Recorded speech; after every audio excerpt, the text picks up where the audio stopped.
Question 16. The table shows values for a linear function f of x. Write an equation for f of x.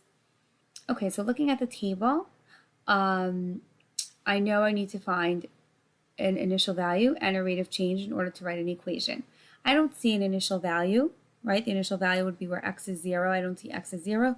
So I'll start by looking for rate of change. When I'm looking for rate of change, I know I'm looking for the change in the outputs, okay? Triangle delta for change, over the change in the inputs. So let me look at the first two pairs of values. From the first to the second value, from 10 to 8, it goes down 2. So my change in my outputs is -2. And from -5 to -2, that is an increase of 3, +3. So looking at my choices A, B, and C, I see that the only equation that has a rate of change -2/3 is choice B. So I'm going to choose choice B.